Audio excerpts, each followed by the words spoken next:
Srila Prabhupada ki jai. Nowadays many youths, many students are committing suicide.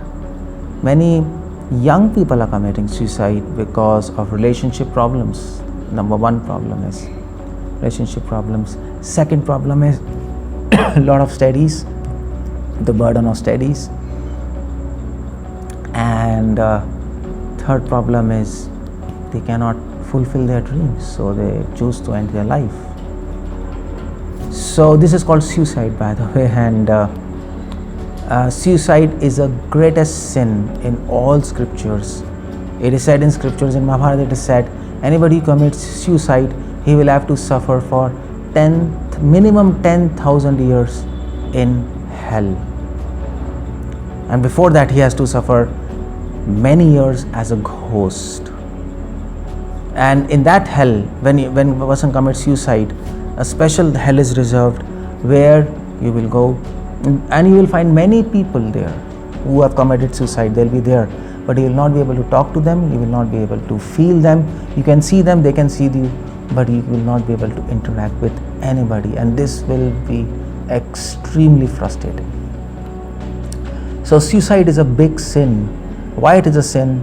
Because if we don't have right to give life, we don't have right to end life. This life is a precious gift of God according to scriptures, and God has given us this human life specially to understand Him and to attain Him. We have no right to end this life, no matter how much intense situation, no matter how much anxiety, no matter how much sorrows we are. We have a right to find a solution to those problems and sorrows.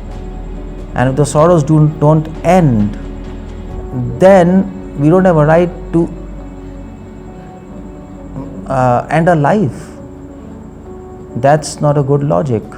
If we can't end our sorrows, then it should not be that we should end our life. So suicide is never an option. It should not be option. Anybody who's a coward, only a coward does do suicide. A brave man, a courageous man, they face problems with proper solutions. They might fail to find solutions, but they keep on trying. And there are always some solutions to all problems. There is no problem which has no solution. In fact, scripture says, before God made problems, He made solutions. So, one of the solution is to not solve the problem. That's also intelligence. Do something else. The problems will, as the problem has come, it will go away with time. That's also one solution. So never think of suicide.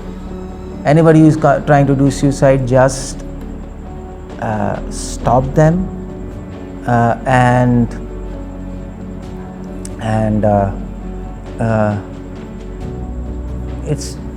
suicide is never an option. In fact,